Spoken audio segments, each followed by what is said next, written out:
नमस्कार, मैं सोनाली चौरे और मुंबई दक्षता में आप सभी का स्वागत है। हाल ही में हमारे प्रधानमंत्री नरेंद्र मोदी जी ने काशी को 1500 करोड़ की सौगात दी थी। इसके साथ ही उन्होंने उत्तर प्रदेश को देश का सबसे अच्छा नंबर 1 राज्य भी घोषित किया। यही नहीं, उसे पूरे देश में सबसे अच्छे राज्य का भी सर्टिफिकेट प्रदान किया गया। हमारे प्रधानमंत्री नरेंद्र मोदी जी यही नहीं रुके, उन्होंने उत्तर प्रदेश के मुख्यमंत्री योगी आदित्यनाथ की खूब तारीफ की और उनके कार्यों की सराहना करते हुए उनके कार्यों को अभूतपूर्व कार्य कहा है। इतना ही नहीं, उन्होंने उत्तर प्रदेश के मुख्यमंत्री योगी आदित्यनाथ को कोरोना काल में एक मुख्यमंत्री के तौर पर सबसे अच्छा कार्य करने की बात कही। शायद हमारे प्रधानमंत्री नरेंद्र मोदी जी को उत्तर प्रदेश में कोरोना महामारी की दूसरी लहर के दौरान ठप हुई व्यवस्थाओं के बारे में जानकारी सही तरीके से प्राप्त नहीं हुई है, या फिर उन्होंने जानने की जरूरत नहीं समझी।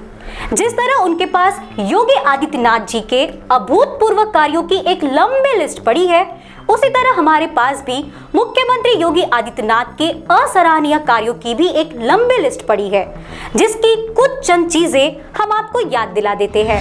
पहला, कोरोना महामारी की दूसरी लहर के दौरान उत्तर प्रदेश पूरे देश में वह दूसरा राज्य था जहां कोरोना की वजह से व्यवस्थाएं ठप हुई थी। यही नहीं, बल्कि यदि कोई अस्पताल ऑक्सीजन की कमी को लेकर यदि कोई शिकायत कर दे तो उन पर एनएसए लगाकर उनका लाइसेंस बंद करवा दिया गया। चलिए, इस खबर को तो आप भूल गए होंगे, लेकिन उस खबर का क्या जहां गंगा नदी में कई लाशों को तैरते हुए देखा गया था। गंगा में बहती लाशें शायद हमारे प्रधानमंत्री नरेंद्र मोदी जी को अभूतपूर्व लग रही थी। यह भी यदि कम पड़ जाए तो आपको याद दिला कि किस तरह शमशान घाटों पर लाशें देह संस्कार के लिए पड़ी हुई थी, चिताएं रोज जल रही थी, रेमडेसिविर इंजेक्शन की कालाबाजारी हो रही थी। इसके साथ ही ऑक्सीजन सप्लाई की व्यवस्था पूरी तरह से ठप थी, जिसके वजह से लाखों की संख्या में लोगों की मौतें हुई थी। कई परिजनों ने अपने लोगों को कोरोना महामारी के दौरान खो दिया। इतना ही नहीं, जहां एक तरफ पूरा देश कोरोना महामारी से जूझ रहा था, वहीं दूसरी ओर कुंभ के मेले में इसकी धज्जियां उड़ाई जा रही थी।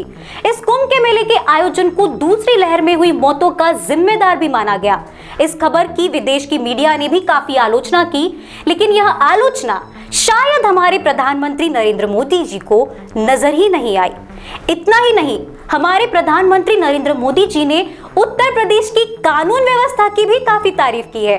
उन्होंने कहा है कि उत्तर प्रदेश में कानून व्यवस्था का राज चलता है। उत्तर प्रदेश का हाथरस हत्याकांड, पीड़िता का रात को पुलिस द्वारा अंतिम संस्कार कर मामले को रफा दफा किया गया। प्रशासन द्वारा उसके पार्थिव शरीर को उसके घर नहीं ले जाने दिया गया। क्या इस अमानवीयता को कानून व्यवस्था का राज कहा जाता है? मरने के बाद उसके पार्थिव शरीर पर पुलिस का अधिकार था या उसके परिवार का? क्या अब भी आप यही कहेंगे कि उत्तर प्रदेश में कानून व्यवस्था का राज है? विकास दुबे के एनकाउंटर के बारे में तो आपको याद होगा ही कि इस तरह से पुलिस द्वारा विकास दुबे का फर्जी एनकाउंटर किया गया था और सरकार ने अपने जुर्मों पर पर्दा डाल दिया था। इटावा, हमीरपुर, कानपुर की कहानियां अलग नहीं थी, लेकिन फिर भी उत्तर प्रदेश में कानून का राज है।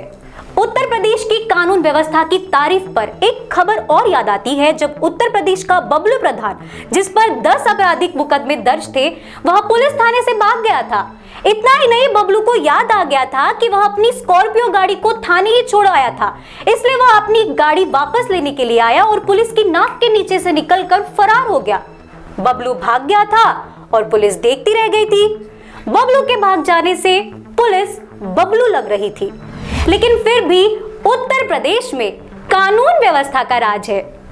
प्रधानमंत्री नरेंद्र मोदी ने बनारस में विकास होने की बात कही, लेकिन बनारस का हाल तो कुछ अलग ही है। बनारस की सड़कें बारिश की वजह से नाला बन चुकी है। गंगा नदी पूरी तरह से दूषित हो गई है, पानी का रंग हरा हो चुका है, लेकिन फिर भी बनारस में विकास हुआ है। यही नहीं, उत्तर प्रदेश में अब कांवड़ यात्रा को भी आयोजित करने की योजनाएं बनाई जा रही है, जिसको लेकर सुप्रीम कोर्ट ने योगी आदित्यनाथ को चेताया भी है, लेकिन योगी आदित्यनाथ अपनी ही जिद पर अड़े हुए हैं।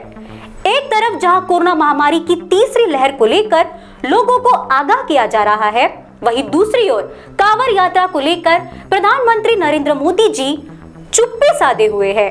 वे खुद कोरोना का हवाला देकर जनता से सावधानी बरतने की बात कहते हैं, लेकिन वाराणसी में आयोजित उनकी इस रैली में कोरोना गाइडलाइन की धज्जियां उड़ाई गई।